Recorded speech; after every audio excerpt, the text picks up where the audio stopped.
Hello दोस्त, मैं आपका दोस्त बेवफा टीचर और अभी पढ़ाऊंगा आप लोगों को वर्क डन। क्या पढ़ना है? Work done. आज हम लोग देख लेते हैं वर्क डन क्या होता है। आज इसके बारे में डिटेल से पढ़ना है। क्या पढ़ना है? Work done. समझो, वर्क क्या हुआ? काम। वर्क को क्या बोलते हैं? काम। डन मतलब पूरा। जब आप पूरा काम कर देंगे तो उसको क्या बोलेंगे? Work done. मतलब वर्क डन हो गया। यहाँ समझ में आई बात? वर्क मतलब काम, डन का मतलब पूरा आपने कर लिया। मतलब जो आपको काम दिया गया था, सपोज़ खाना खाने का, आपने पूरा खाना खा लिया तो आपने क्या किया? वर्क डन कर दिया, पूरा हो गया वर्क डन। तो उसको क्या बोलेंगे? Work plus done. ठीक हो गया। जो आपने काम लिया था वो आपने पूरा कर लिया तो वो क्या हो गया? Work done. आगे बढ़ते हैं। वर्क डन उसको काहे से दिखाते हैं? डब्लू से। क्यों? क्योंकि पहला अक्षर डब्लू में वर्क आता है, तो क्या दिखाएंगे कि वर्क डन को डब्लू से। W is equal to F into D. क्यों? ये तो सबका एफ इंटू डी सबको पता होता है, लेकिन क्यों होता है ये यहाँ पे बात कर लेंगे हम लोग। क्यों होता है ये यहाँ पे बात कर लेंगे। हाँ, एफ क्या हुआ? एफ हुआ फोर्स। क्या हुआ? फोर्स। फोर्स को क्या बोलते हैं? बल। बल लगाना। ठीक हो गया। डी मतलब हमने इस पे बल लगाया, ये यहाँ खिसक गया। हमने इस पे बल लगाया, ये यहाँ खिसक गया, मतलब डिस्प्लेसमेंट। डिस्प्लेस का मतलब ये हुआ कि कोई वस्तु आपकी ए पे इस पॉइंट पे थी, आपने फोर्स लगा दिया तो वो यहाँ पे बी पे आ गई, मतलब उसका स्थान परिवर्तन, उसका डिस्प्लेसमेंट हो गया। तो क्या हमने बोल दिया? डिस्प्लेसमेंट। बात समझ में आई? इसको काहे से डिनोट करेंगे? डी से। इसको काहे से डिनोट करेंगे? एफ से। डिनोट का मतलब काहे से लिखेंगे? क्या बताएंगे? जैसे हमें क्या दिख रहा है? थोपड़ा दिख रहा है, ये मुंह है, तो इसको क्या काहे से? एम से। माउथ से। ये नाक है तो एन से नोज। बात समझ में आई? इसी प्रकार से फोर्स को एफ से और डिस्प्लेसमेंट को डी से डिनोट करते हैं वर्क डन में। चलो आगे बढ़ते हैं। फिर आगे बढ़ते हैं, क्या देखते हैं? F into D. अब इसकी यूनिट क्या होती है? इसकी यूनिट क्या होगी? यूनिट मतलब काहे में आप इसको मापेंगे। जैसे ये आपको जो दिख रहा है, क्या दिख रहा है? मार्कर। आपने इसको डिनोट कर दिया, क्या है ये? मार्कर। इसी प्रकार से इसकी यूनिट क्या होगी वो देखते हैं। एफ मतलब फोर्स। फोर्स की क्या होती है? न्यूटन। फोर्स की यूनिट क्या होती है? न्यूटन। डिस्प्लेसमेंट की क्या होती है? मीटर। क्या होएगी? मीटर। तो इसकी यूनिट क्या हो जाएगी? Newton and metre. Work done की यूनिट हो जाएगी न्यूटन एंड मीटर। बात समझ में आई? वर्क डन क्या हुआ? वर्क डन ये हुआ। अच्छा आगे बढ़ते हैं। इसमें एक प्रोसेस होती है क्वाजी स्टैटिक प्रोसेस। कौन सी? Quasi static process. Very slowest process. सबसे स्लो प्रोसेस जो हो उसको बोलेंगे क्वाजी स्टैटिक प्रोसेस। क्वाजी का मतलब होता है ऑलमोस्ट। स्लो प्रोसेस का मतलब होता है प्रक्रिया, मतलब किसी काम की होने की प्रक्रिया को प्रोसेस बोलते हैं।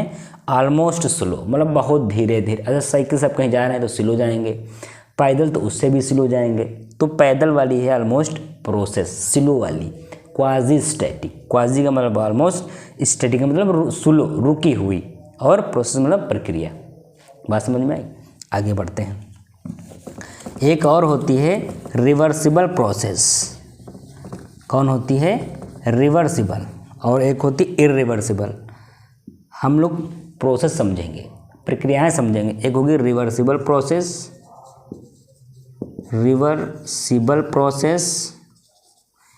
एक होगी इरिवर्सिबल प्रोसेस। इनमें डिफरेंस करेंगे। रिवर्सिबल का मतलब हुआ कि जो प्रक्रिया यहाँ से गई ए पॉइंट से जा करके और फिर घूम करके ए पॉइंट पे रिवर्स हो गई और उसमें कोई भी वर्क डन, कोई भी चेंजेस ना हुए हों, तो उसको क्या बोलेंगे हम? रिवर्सिबल।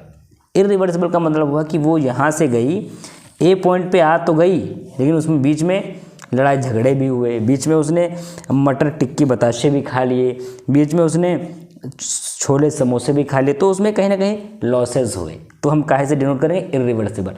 और इरिवर्सिबल को हम लोग हमेशा इस लाइन से दिखाते हैं। क्यों? ये ब्रेक हो रही है, कहीं कहीं रुक रही है, इसलिए इसको दिखाएंगे इरिवर्सिबल। इरिवर्सिबल हमेशा कहीं ना कहीं रुकती हुई जाएगी, इसलिए दिखाएंगे इरिवर्सिबल प्रोसेस से। बात क्लियर है? बात नोट करो। चलो और आगे देख लेते हैं। ये तो हमने दो प्रोसेस देखी, रिवर्सिबल एंड इरिवर्सिबल। रिवर्सिबल जो पूरी जाए, कहीं लॉस ना हो, इरिवर्सिबल में लॉस होता है आपका, इसीलिए हम डॉटेड लाइन से दिखाते हैं। किस लाइन से? डॉटेड लाइन से। अब डॉटेड का मतलब आप नहीं समझ रहे होंगे। डॉटेड का मतलब कहीं भी अगर हम लोग लिख देंगे, आपको बोल दें कि ये प्रक्रिया कौन सी है जो ए से बी तक गई है, फिर हम बोलते हैं आपसे ये इस प्रक्रिया का नाम बताइए, ए से बी को। इस प्रक्रिया को, इस प्रोसेस को, इस प्रक्रम को, इस विधि को क्या कहोगे? इस मेथड को क्या कहोगे आप? Reversible process. इस विधि को, इस मेथड को क्या कहोगे? Irreversible process. क्यों? बीच में कट है, ए बहुत रुके हैं, बहुत रुक के गए हैं। तो जैसे ए से बी तक आप जा रहे हैं, मान लो ए से बी तक आप जा रहे हो और आपको कहाँ जाना है? आपको अपने ससुराल जाना है। तो आप ए से बी तक जाओगे तो कहीं नहीं रुकोगे, ठीक स्टार्ट करोगे और 90 में जाओगे, ससुराल पहुंच जाओगे। अगर आपको घर आना है तो पान खाओगे, बीड़ी पियोगे, बिस्किट खाओगे, चाय पियोगे तो देर लगाओगे, लेकिन ससुराल में जाना तो तुरंत चले जाओगे। तो ये आपकी प्रोसेस है रिवर्सिबल, ये है इरिवर्सिबल। आप समझ में आ गई? हाँ, चलो। अब वो लोग नहीं समझ पा रहे होंगे, ससुराल ही नहीं है, तो वो बाद में समझेंगे। चलिए कोई बात नहीं, हो गया। अच्छा, अब हम लोग क्या देख लेंगे? ये सिलेंडर है, क्योंकि हम लोग इंजन की बात कर रहे हैं ना।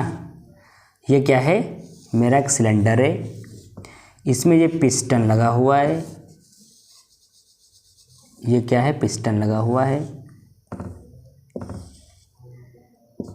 TDC and BDC top dead centre and bottom dead centre, ये इसका नाम है। सिलेंडर जब यहाँ से आता है, ये इसका वॉल्यूम है। तो जब हम इसको प्रेस करेंगे, धक्का देंगे, तो इसका वॉल्यूम कम होगा। वॉल्यूम कम होगा तो प्रेशर बढ़ेगा। यहाँ से मेरी एक प्रक्रिया निकल के आएगी। बात समझ में आया? ये सिलेंडर हो गया। चलो अब हम देख लेते हैं अपनी कितनी मेरे पास प्रक्रियाएं हैं, कितने प्रोसेस हैं। उससे पहले हम इसमें देख लेंगे इंटीग्रेशन एंड डिफरेंशिएशन। देखो, एक होगा इंटीग्रेशन,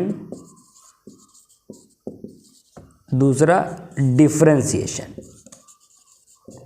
वो बच्चे समझेंगे जिन्होंने 12th में मैथ पढ़ी है। इंटीग्रेशन का मतलब ये हुआ किसी चीज़ को बढ़ा के लिख देना, डिफरेंशिएशन का मतलब हुआ किसी चीज़ को घटा के लिख देना। समझ में आया? जैसे हम x का क्या करेंगे? इंटीग्रेशन। तो जब x का इंटीग्रेशन करते हैं तो क्या हो जाता है? x square. देखो x तुरंत बढ़ गया। अगर x का हमें डिफरेंशिएशन करना हो, x का अगर हमें डिफरेंशिएशन करना हो तो क्या होगा? 1। तो ये घट गया कहीं ना कहीं। तो इससे डिफरेंशिएशन से आप पता करेंगे घटना चीज़ों का नीचे घटना, इंटीग्रेशन से चीज़ों का ऊपर बढ़ना। बात समझ में आ रही है? चीज़ों का ऊपर बढ़ना। ये दो इसके प्रोसेस हो गए, इंटीग्रेशन और डिफरेंशिएशन। ये 12th की मैथ में जो है आप लोगों ने पढ़ा होगा शायद। चलो और आगे प्रोसेस देख लेते हैं कि और इस इंजन में कौन कौन सी प्रोसेस होती हैं। IC। अच्छा, एक इंजन तुम्हारे पास होगा IC इंजन और एक होगा EC इंजन। कौन? EC engine. अब इन दोनों को समझ लेते हैं। IC का मतलब हुआ इंटरनल कंबुशन इंजन। इंटरनल का मतलब हुआ कि सिलेंडर के अंदर ही आपकी आग जलेगी, वहीं से आपकी एनर्जी उत्पन्न होगी, वहीं से आप उसका यूज करेंगे। ये हुआ इंटरनल। एक हुआ एक्सटर्नल। एक्सटर्नल मतलब बाहर कहीं आप आग जलाएंगे, वहाँ से हीट लाएंगे, फिर इंजन को देंगे, तब इंजन जो है ये प्रॉपर वर्क करेगा, जो कि इस समय वे विलुप्त हो गए हैं। पहले बहुत ज़माने में थे पुरानी रेलगाड़ियों में, लेकिन अब नहीं चलते हैं। अब क्या हुआ, 2 स्ट्रोक 4 स्ट्रोक इंजन आ गए हैं, जिसमें सिलेंडर में ही आग लगती है, या गैस से हो, या पेट्रोल से हो, या कोयले से हो, लेकिन अब बाहर कंबशन नहीं होता है। समझ में आई? तो इसमें प्रोसेस देख लेते हैं कितनी होती हैं। Types of process. Types of process, engine के कितने प्रोसेस में इंजन वर्क करेगा। ठीक हो गया। सबसे पहला ये क्या करेगा, सक्शन करेगा। सबसे पहले तेल को सोखेगा, सक्शन। फिर दूसरे पे क्या करेगा, कंप्रेशन। क्या करेगा, उसको दबाएगा। तीसरी प्रोसेस पे कंबुशन करेगा, मतलब उसमें आग लगाएगा, स्पार्क करेगा या आग लगाएगा। चौथी प्रोसेस क्या होगी, उसको एग्जॉस्ट कर देगा। सबसे पहले तो इसने तेल को सोखा शक से, फिर इसने इस पिस्टन से इसको दबाया, पिस्टन से इसको दबाया, दबाने के बाद तुरंत या तो स्पार्क प्लग लगा होगा तो वो तुरंत एक चिंगारी देगा, इसमें आग जल जाएगी। आग जलेगी तो तुरंत पिस्टन मूव करेगा, फिर वो जो मूव करने के बाद एक अंदर से वाल्व खुलेगा, एग्जॉस्ट वाल्व, जहाँ से आपकी गैसेस धुआं आपका बाहर निकल जाएगा। ठीक हो गया। कैसे डिफाइन करोगे इसको आप अपनी लैंग्वेज में, ये देख लेते हैं। अपनी लैंग्वेज में कैसे डिफाइन करोगे, तो 4 प्रोसेस इसके हो गए। ठीक है, अब इसमें कैसे डिफाइन करेंगे हम, कितने प्रोसेस में ये डिवाइड है। देखो, एक होता है टेम्परेचर कांस्टेंट प्रोसेस। कौन सी, टेम्परेचर कांस्टेंट प्रोसेस, जहाँ पे तापमान जो कांस्टेंट हो, मतलब तापमान जहाँ पे आप नगण्य मान लें, ना मान लें, उसको क्या बोलेंगे, आइसोथर्मल प्रोसेस। कौन सी, आइसोथर्मल। जहाँ पे टेम्परेचर कांस्टेंट होगा उसको आप बोलेंगे आइसोथर्मल प्रोसेस।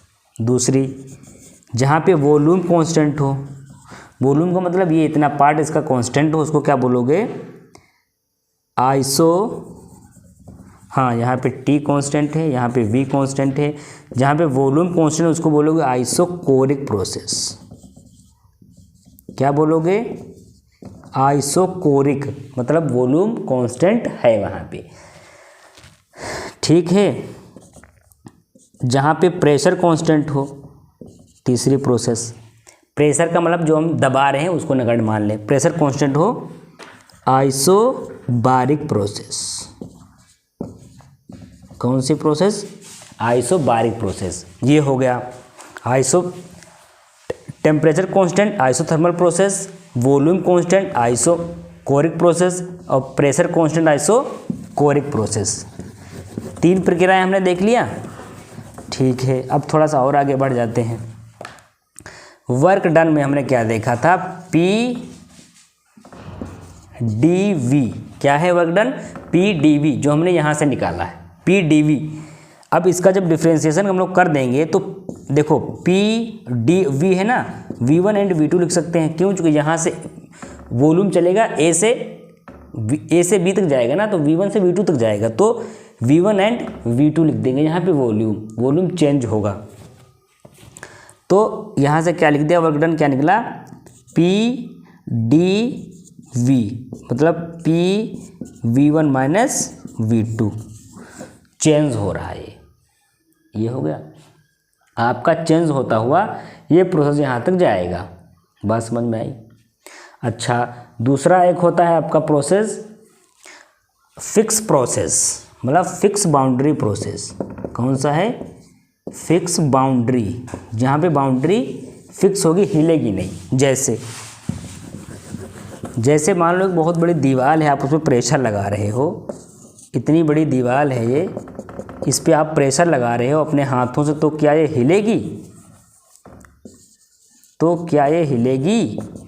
तो ये नहीं हिलेगी, तो इस पे वर्क डन क्या हुआ?